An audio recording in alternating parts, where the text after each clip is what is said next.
Special Envoy Hans Grunberg meets chairman of the PLC hours before the truce draws to an end.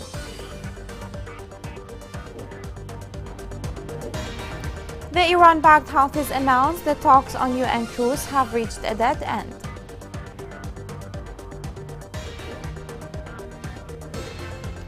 Both face in Hodeidah to mark the 26th September revolution.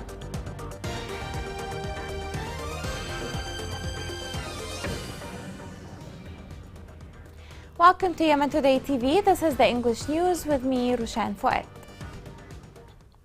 Chairman of the PLC, Rashad Al-Alimi, received the United Nations Special Envoy Hans Grunberg to discuss extending the UN truce. In the meeting, the chairman of the Presidential Leadership Council affirmed the commitment of the Council to achieve sustainable peace.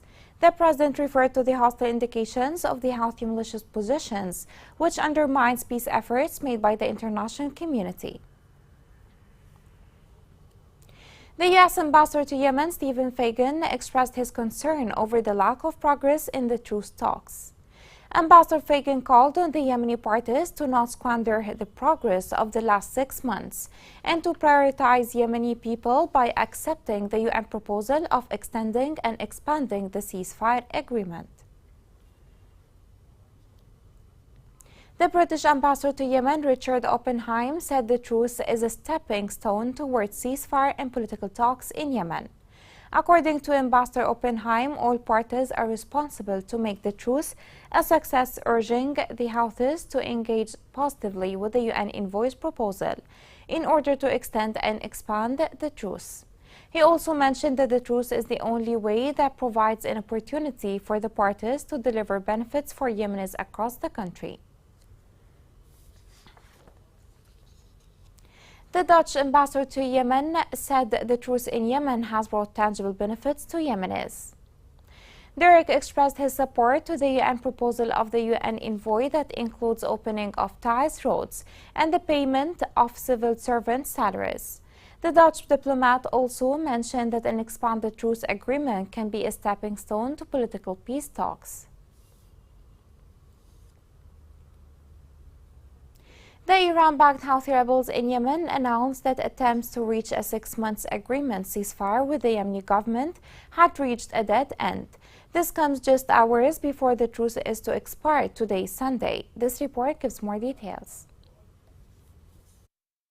Despite the constant attempts by the UN Special Envoy Hans Grunberg, temporary ceasefire is set to expire today. The Yemeni government showed willingness to expand the truce, but Yemen truce is reaching a dead end, as the Houthi rebels shared a statement a day before the UN truce expires that makes their state vague and sends an indirect message. They said in the official declaration that they blamed the international community and the UN for reaching a dead-end negotiations, saying that the truce was violated by the UN and they did not act on the peace promises. On the other hand, the Yemeni government are engaging positively with the truce expansion proposal. In addition, the U.S. Secretary of State Antony Blinken spoke with the Saudi Arabia's foreign minister to discuss the expiration of the truce. Mr. Blinken welcomed Saudi Arabia's commitment to extend the truce and its effort to help secure an expansion while its life-saving benefits for millions of Yemenis. He added that the benefits of the expanded truce would include paying teachers, nurses, and other civil servants who have not been paid in years, expanding flights from Sana'a, opening roads in Taiz and elsewhere. Meanwhile, the militia stated that they gave the UN 2 chances when they agreed on the first and the second truce, without clarifying their state with the new truce expansion proposal, disregarding the dire need of Yemeni people for an extended peace.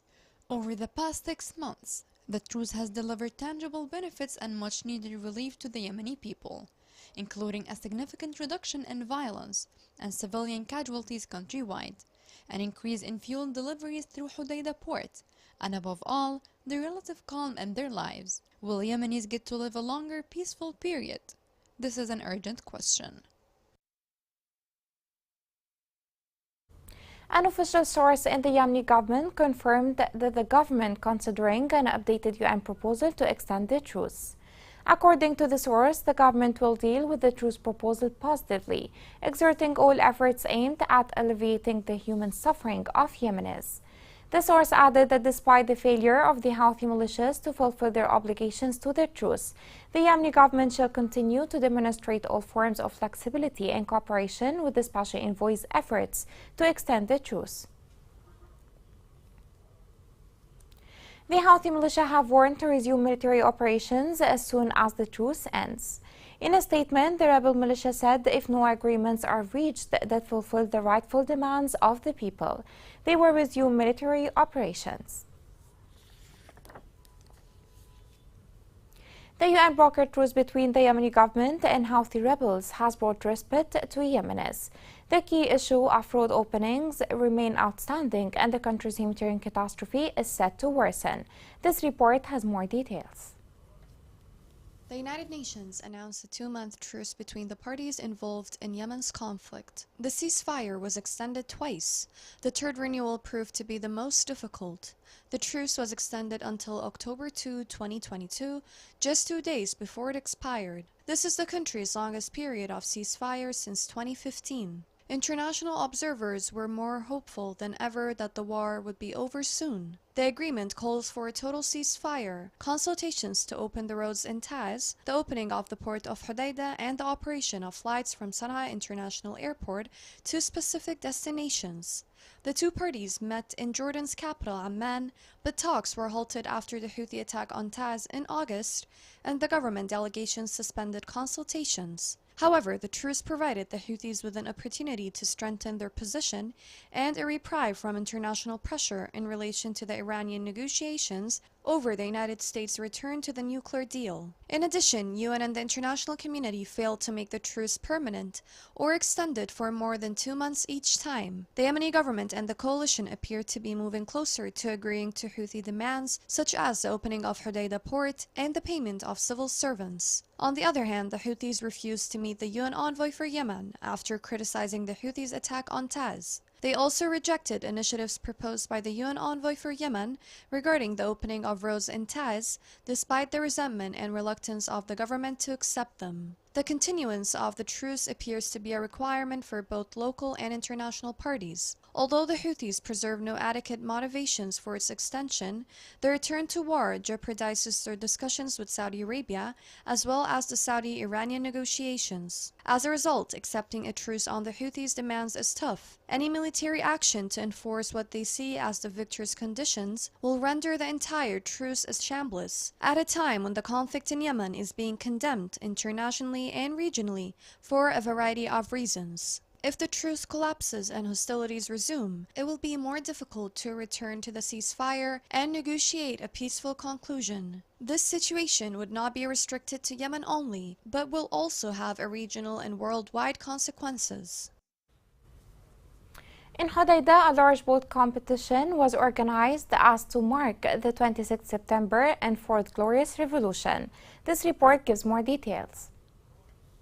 The celebrations of the Hodeidah Carnival Festival continue for the second day in a row on the occasion of the National Revolution Feasts. For the 60th anniversary of the 26th of September and the 59th anniversary of the 14th of October Revolution. Today's activities included a marine marathon in Al Khawkha district for a 1-mile boat race, in which more than 30 fishermen from Al Hodeidah and other regions participated, as Al Khawkha is the largest gathering area for fishermen compared to other Red Sea regions.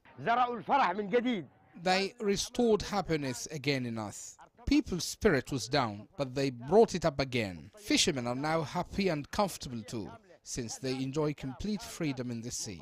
As you can see, people are now happy and they race as if today is an important occasion, and it is the 26th September feast indeed.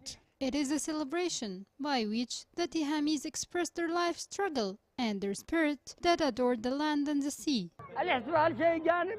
Celebration is an important aspect in Yemeni's life. At least it works as escapism for people to forget about their suffering. The authorities have to look after the fishermen as they are marginalized and exposed to dangers. A marathon for a 3-kilometer running race was also held, and the winners in the first places were honored with cups, medals, and sums of money. The celebration came to alleviate the suffering of the Yemeni people amid the war and conflicts that tore the country apart. However, the Tihamis, along with other Yemenis, are still resisting.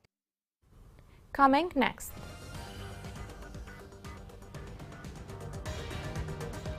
Sewing project in Ma'rib seeks to empower displaced women economically.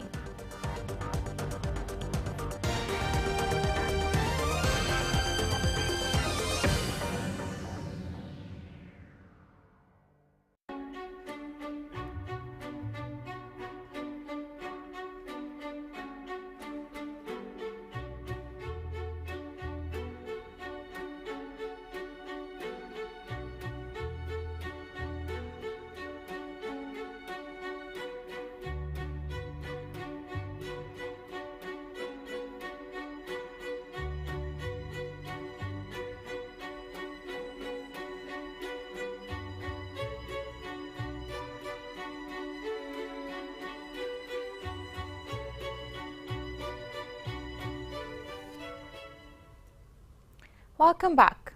The Committee of Livelihoods Development Project affirmed the government's keenness to enhance Yemen's capabilities in food commodities, especially wheat.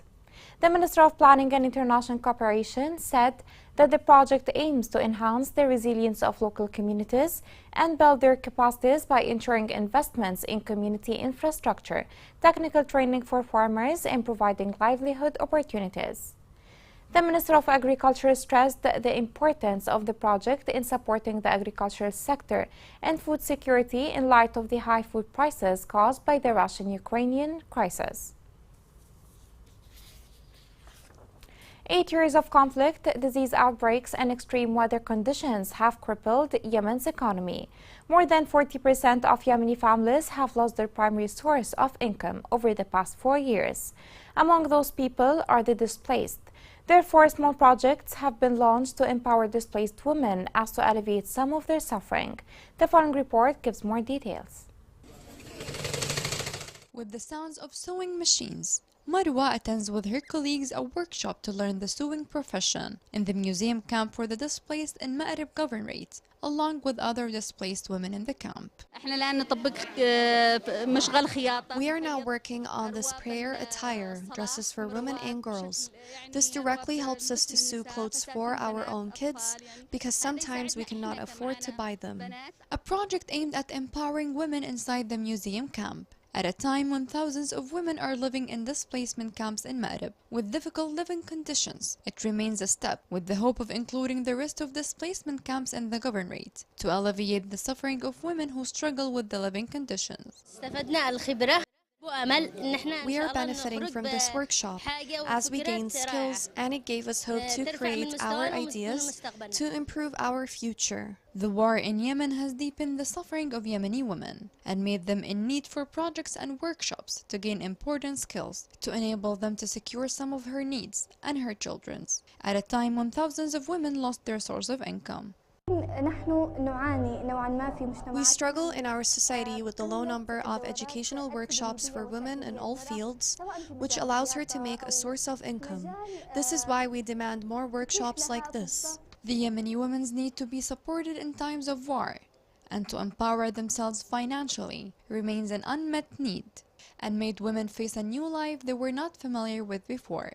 And in the light of the Houthi militia, it became an issue in every home. The Minister of Finance issued a decree to reduce the customs tariff by 80% for all old vehicles of 2009 model and lower. The head of the Customs Authority called on all citizens to take advantage of this opportunity and expedite the customs and numbering of their cars during the specified period. He also stressed that after the end of the period, no vehicle will be allowed to move in cities and governorates without completing all the customs and numbering procedures. A tough cooking gas crisis has hit Sana'a and other areas under the Houthi control. According to local sources, the key reason behind this crisis is the Houthi black market, which is supported by senior rebel leaders. This report has more details. A severe lack of cooking gas hit several regions of Yemen, exacerbating the suffering of millions of people in the war-torn country. Many fuel stations in several major cities have run out of cooking gas in recent days, forcing many bakeries to close their doors. According to the UN, Yemen's ongoing conflict has exacerbated humanitarian, economic, and environmental conditions. It has also caused the world's worst humanitarian crisis. This has put a strain on the environment's natural resources and increased the use of vegetation cover on a large scale. The suffocating crisis in oil derivatives and domestic gas has exacerbated the suffering of people. Yemen has been at war since late 2014, when the Houthi militia took control of several northern provinces. The most recent nationwide humanitarian assessments show that about 23.4 million Yemenis, or 3/4 of the total population, require some form of assistance, according to Martin Griffiths, UN Undersecretary General for Humanitarian Affairs and Emergency Relief Coordinator. The war has also exacerbated Yemen's economic problems, pushing more families into poverty, which is one of the major drivers of humanitarian needs, according to Griffiths. In Taz, a large black market has emerged as a prominent feature of gas distribution. The amount of gas reaching the governorate meets less than half of local demand. The number of cooking gas cylinders that enter Taz on a daily basis is estimated to be between 8,000 and 10,000. However, supply interruptions are common. When they do arrive, the cylinders are not distributed properly, as a large portion is hidden and sold to vehicle owners and large consumers such as restaurants, factories, and hospitals. In addition, Taz's local government is also to blame for the gas crisis. They have not worked in recent years to increase Taz's share of cooking gas from the Yemen Gas Company, nor have they attempted to establish fair gas distribution methods. Although the Taz cooking gas crisis affects every household, the impact varies depending on residents' socio-economic situation. Economically advantaged households can obtain cooking gas from commercial stations and the black market, whereas poorer households must seek out distributors and wait in long lines. The King Salman Humanitarian Aid and Relief Center has provided support for the national campaign for vaccination against coronavirus. The campaign was carried out in 12 governorates between September 24 and 28 as part of support project that aims to increase the rate of vaccination against the virus in war-torn Yemen. Here is a reminder of the main headlines. Special Envoy Hans Grunberg meets chairman of the PLC hours before the truce draws to an end. The Iran-backed Houthis announced that talks on UN truce have reached a dead end.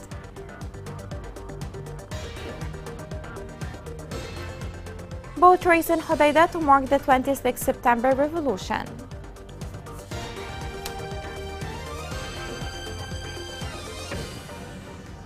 This is the end of the news. It was Rushan Fouad. See you soon.